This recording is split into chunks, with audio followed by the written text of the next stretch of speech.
Hi guys. So I was sitting here, and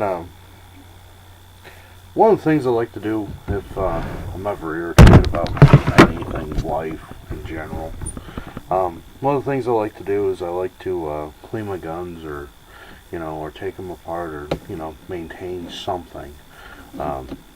Maybe that's a standard guy trait. I don't know. Anyway, so I got to thinking, is, the funny thing is about firearms manufacturing is that in the past, well, about 150 years, it has really changed quite a bit. And in fact, if you look at our entire human history, the past 150 years have been crazy. So anyway, what I'm getting to is there's something that a lot of people don't get a chance to see much anymore, and I like to share it with you. And it's I'm gonna take apart and field. I'm not gonna field strip this gun because there is no field strip to this gun.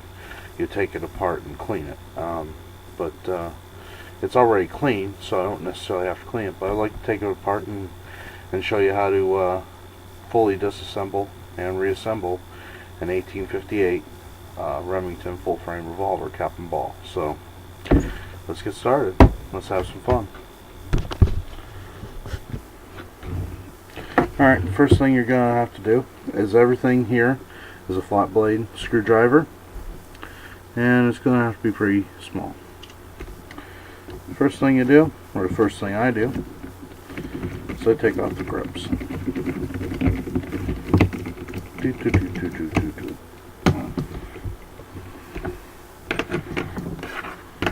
Okay.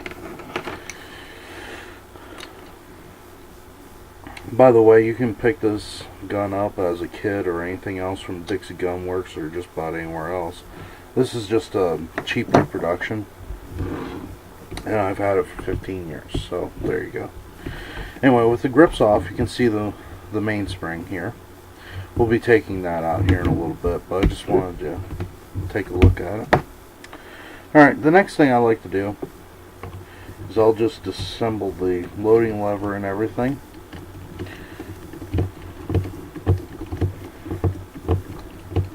Now here's where it gets a little tricky. I'm just going to use the top of a can of paint, glow-in-the-dark Rust-Oleum. Now I'm just going to use that as my screw holder, because there are quite a lot of little screws here. But to take down the loading lever, after you got the screw out, you're just going to push into that little lever there and just slide it right on out. Go ahead and put your gun to half cock. Take out the cylinder pin. Cylinder falls out. Just like that. Now at this point you would go ahead and clean everything of that. But now that we're not, you just get a good look at it like that. Okay, next thing I do is you'll see the trigger guard has a screw right at the bottom of that. And at the beginning, when you start doing this, if you were to just get one of these guns like this, and this is your first time cleaning or disassembling this weapon, I just go ahead and try to keep my parts and my pieces together and the screws for that. But the thing is that I've been doing this for so long that I just know what goes with everything, just by length and feel, and you'll get to that in time. Now, and the next thing you'll notice is there's this double leaf spring there. And what that double leaf spring does, let me show you. When you cock the hammer back, see how the double leaf spring sets that trigger for you? Okay. Now, that's pretty important. The one side, the long side, Adair, that long side, that's what resets your trigger. Okay. The short side is what resets the block here for your cylinder block. Okay. So you'll notice when you go here, boom, block's down, and the long spring or the short spring is curled up a bit more than it was. Okay. And when you go full cog, that cylinder block comes right back up, and you'll see that that short spring's now in the position it was, and you'll also see that the hammer is ready to fall. Alright, so just a little bit on that. The next thing that you're going to do is you're going to see that there's a big screw right there. So you're just going to go in there, take that screw out,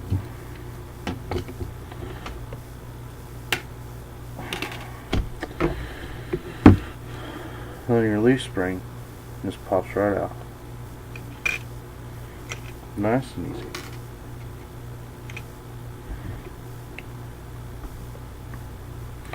Alright, now the next thing I'm going to do is you're going to see that trigger screw.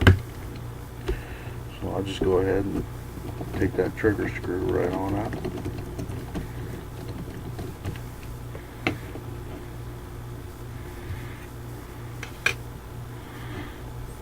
And then you just pull your trigger out. That's what your trigger looks like.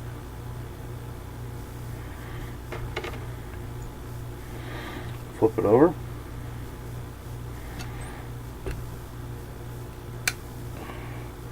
Might have to cock your hammer back a bit. But now right at the bottom you can start to see that cylinder block fall out.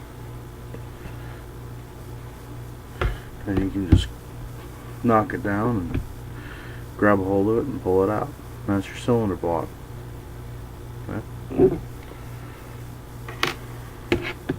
Then you got the hammer spring, or the hammer screw right there.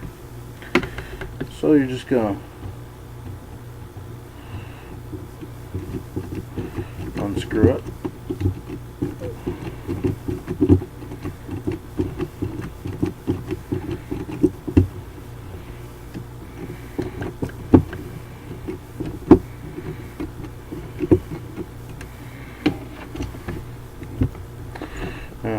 Now that you got that backed out some, you'll see a screw right here on the inside of your grip.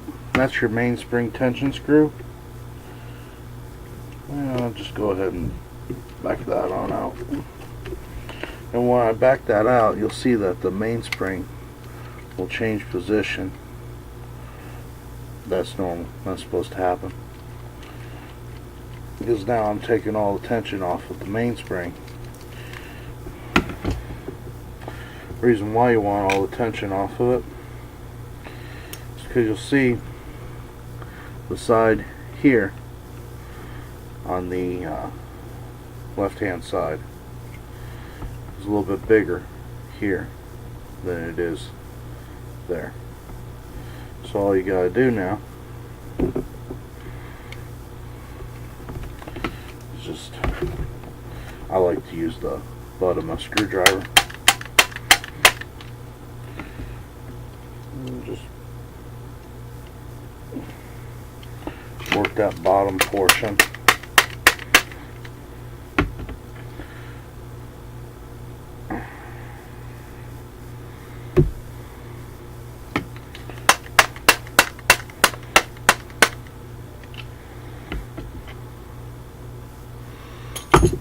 Just like that. There's your mainspring. Easy peasy. And then you just finish. Now I've backed out this hammer screw all the way from the other side. All I gotta do is pry it up, take it out. Okay, now here's the next thing. Most people would say, oh, now you can just take the hammer out. No, you can't. You see that foot that popped out right there? Yeah, that's what actually turns your cylinder. So instead of doing it that way, you gotta push it straight down. And by pushing it straight down, see that little screw right there? Yup, you guessed it. You got to back that screw out.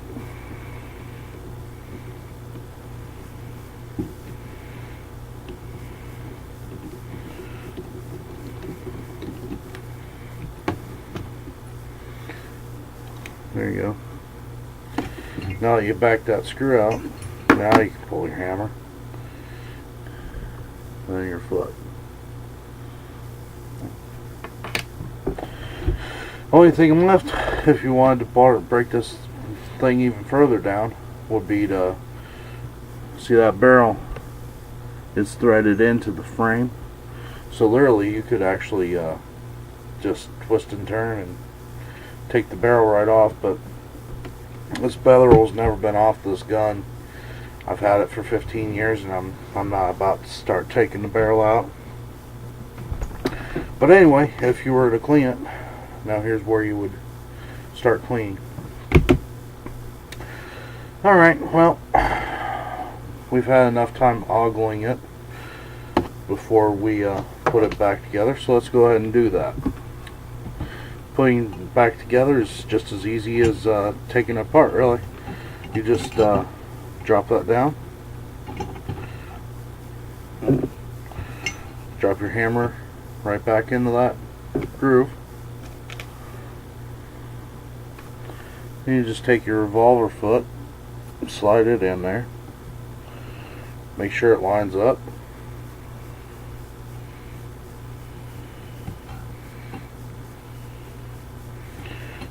Take your little screw there,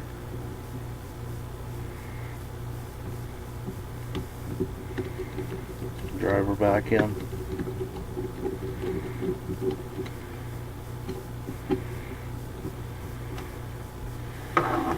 bring her on back up,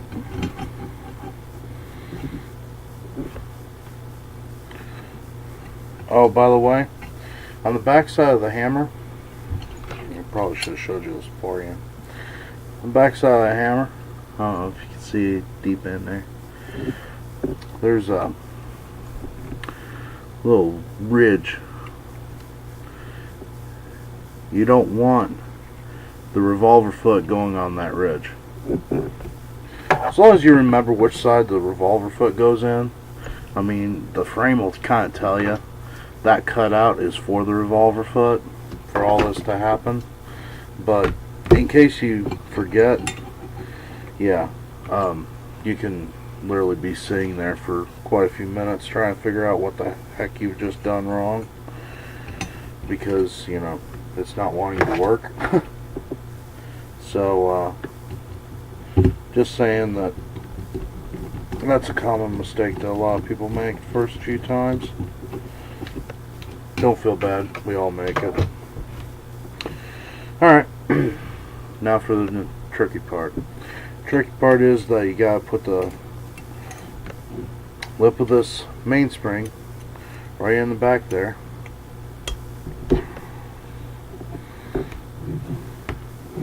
Slide it into the notch, like so. Alright, okay, that was easier. But anyway, you just gotta slide it back into that hole back there that's right in the back of the hammer, and slide it into the notch.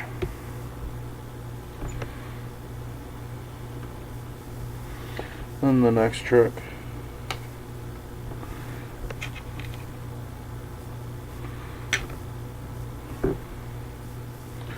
is to come up with your tension spring.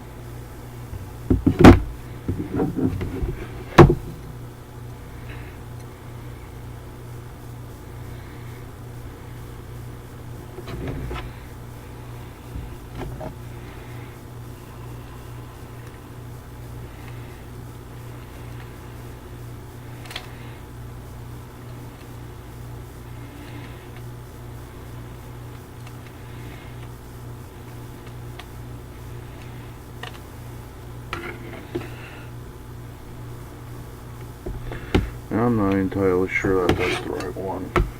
Doesn't feel like it.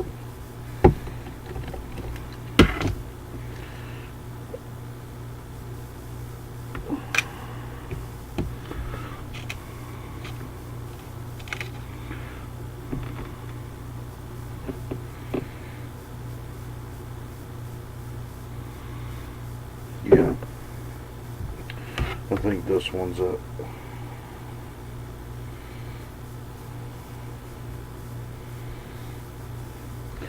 That's part of the problem with these older guns is you gotta, yeah, see, that feels right. Sometimes you can tell, with, especially with the older guns that have been used a while, because each screw goes back a certain way and you can just feel it, you know, you just know. Even when you put the wrong one in, you can kind of feel it. Anyway, so now we got that going on. Now comes time for your cylinder block. Now you just slide it in to the vacant hole, and you'll see that block of that cylinder block, go straight through that hole there. So that's what we'll do, is just slide her right on in and set her on down in there. Alright, now all we gotta do is take our trigger, set it right on in there. Okay. Now all we do is get our trigger spring, or our trigger screw, sorry, put it in our trigger hole,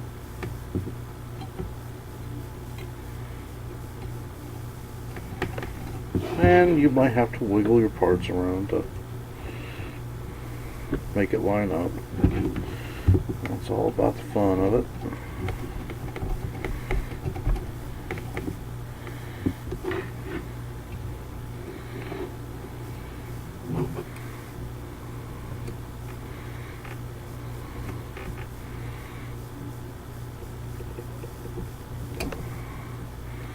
There we go.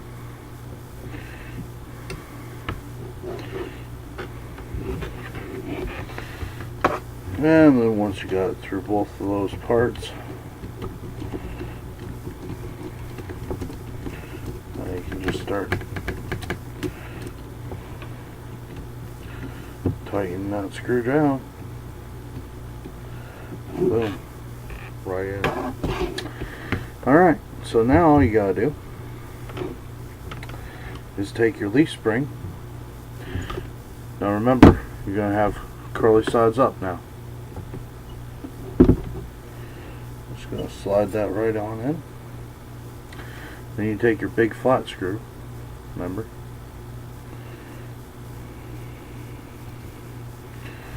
slap it on in, tighten her on down. There you go. So now, check your trigger, make sure it works. There's half cock. Okay. Half cock, I shouldn't be able to, this hammer should not fall.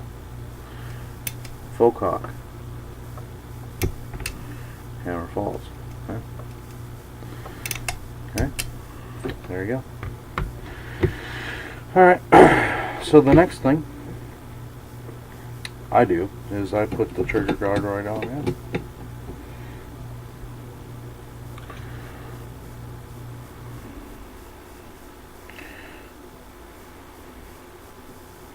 And then you just screw it down.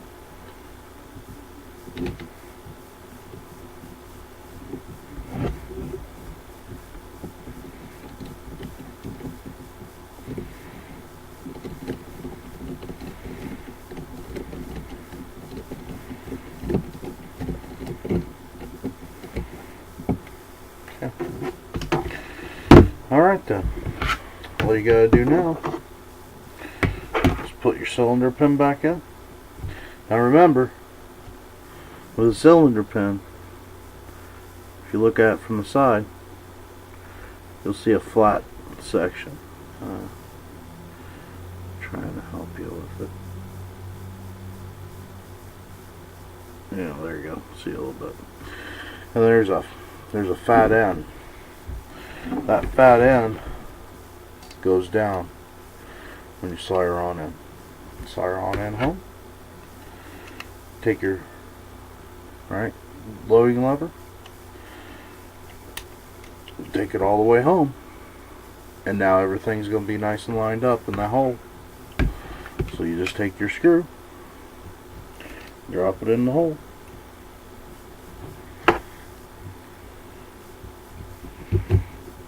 And go ahead and tighten her down a little bit. Now, note I said a little bit, not a lot of it.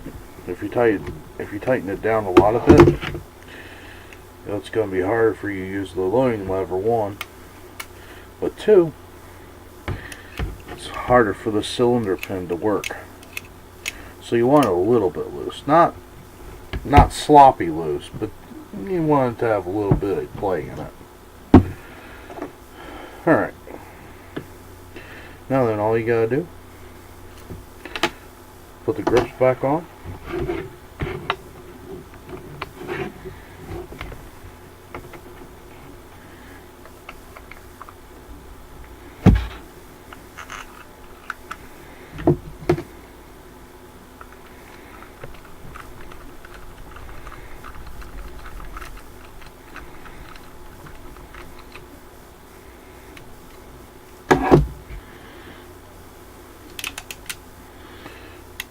Throw it to half cock.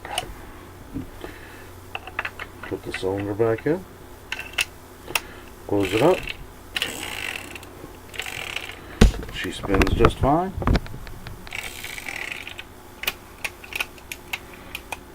Half cock, full cock, works just fine.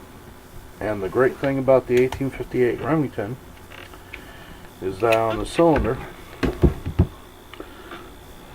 you can see there, give me 1 second, get a pointer.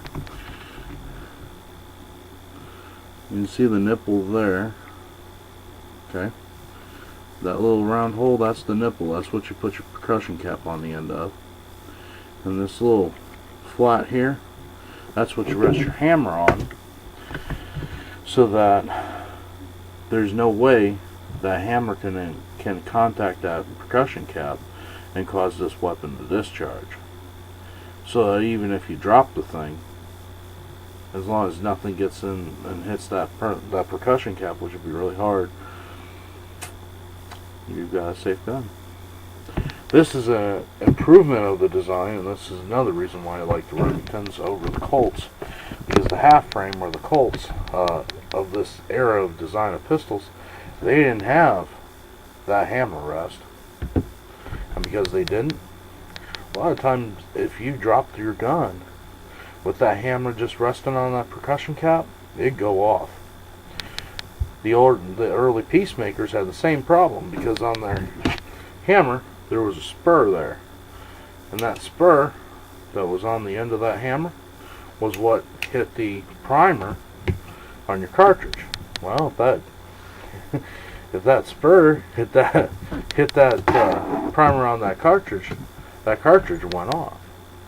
So that's why they called it cowboy carry, to carry 5 rounds in a 6-round cylinder, because if you dropped it, that gun was going to go off.